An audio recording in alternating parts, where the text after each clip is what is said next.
पाकिस्तान कुछ काफी बड़ा प्लान कर रहा है और भारत को पाकिस्तान से अब एक नए सेक्टर में कंपटीशन मिलने वाला है। ऐसा इसलिए क्योंकि पाकिस्तान को भारत से ओवरसीज मार्केट में भिड़ने के लिए तैयार किया जा रहा है, एक ऐसे मैन्युफैक्चरिंग सेक्टर में जहां भारत पे विश्व के ऑलमोस्ट 150 से ज्यादा देश डिपेंडेंट है और दुनिया के कई देशों के हेल्थ सेक्टर आज भारत की वजह से चलते हैं।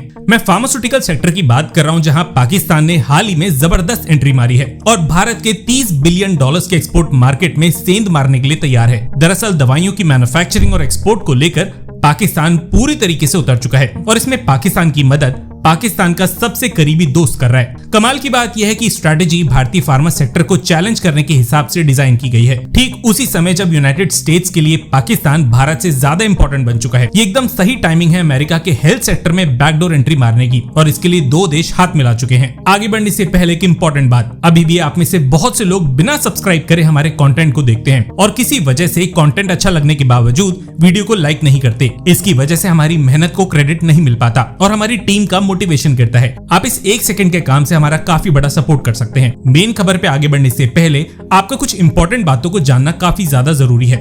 भारत में हर साल करीबन $60 बिलियन की दवाइयां मैन्युफैक्चर की जाती हैं और इसके लिए करीबन 10,500 मैन्युफैक्चरिंग यूनिट्स पूरे भारत में एक्टिव हैं। इनमें से आधी यानी कि $30 बिलियन की दवाइयां एक्सपोर्ट कर दी जाती हैं। वहीं पाकिस्तान में 700 से 800 मैन्युफैक्चरर्स हर साल 3 बिलियन की दवाइयां प्रोड्यूस करते हैं। भारत का फार्मा सेक्टर पाकिस्तान से करीबन 17 गुना ज्यादा बड़ा है और पाकिस्तान के उलट भारत का ये सेक्टर इंपोर्ट पे डिपेंडेंट नहीं है। वहीं चाइना का फार्मास्यूटिकल मार्केट भारत से 5 गुना ज्यादा बड़ा है, लेकिन एक्सपोर्ट मार्केट में चाइना भारत से फिलहाल काफी पीछे है। अब इसके कई रीजंस हैं, जैसे कि चाइना पे लगी सैंक्शंस, भारत की दवाइयों के लिए ट्रस्ट और भारत का low cost manufacturing ecosystem. China अब अपनी इसी कमजोरी को पाकिस्तान की मदद से अपनी सबसे बड़ी ताकत बनाने जा रहा है और एक्सपोर्ट मार्केट में भारत के कंपटीशन में पाकिस्तान को उतारने की तैयारी शुरू की जा चुकी है। हाल ही में पाकिस्तान और चाइना के बीच $440 मिलियन की एक डील साइन की जा चुकी है, जिसके इनिशियल फेज में रॉ मटेरियल और फिनिश दवाइयों के प्रोडक्शन के लिए 9 एग्रीमेंट साइन किए गए हैं। इस एग्रीमेंट में APIs, medical devices, vaccine production, generic दवाइयों का मैन्युफैक्चरिंग बेस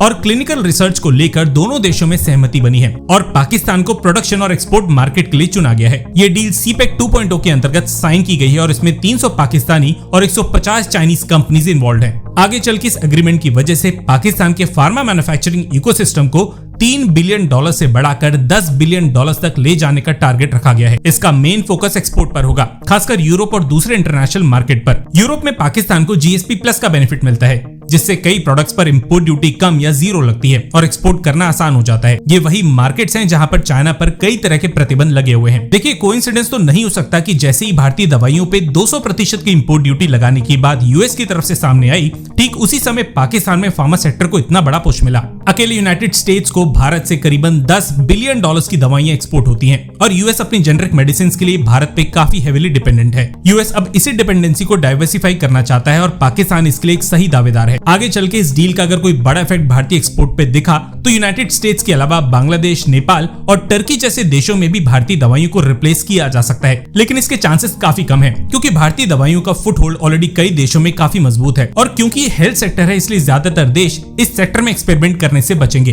हाँ, अगर इसका कोई बड़ा असर पड़ा तो वो एपीआईज यानी कि दवाई बनाने के रॉ मटेरियल पे पड़ सकता है, क्योंकि आज भी हम इसके लिए अपने पड़ोसी पे डिपेंडेंट है और इसके चांसेस हैं कि पाकिस्तान में मैन्युफैक्चरिंग कॉस्ट को कम करने के लिए भारत में रॉ मटेरियल की कीमतें बढ़ा दी जाए, जिससे पाकिस्तानी दवाइयां इंटरनेशनल मार्केट में और कॉम्पिटिटिव बन सके। जाने से पहले हाँ या ना में जवाब दिए बिना मत जाइएगा कि क्या पाकिस्तान किसी भी सूरत में भारतीय फार्मा मार्केट को टफ कंपटीशन दे सकता है। धन्यवाद। जय हिंद।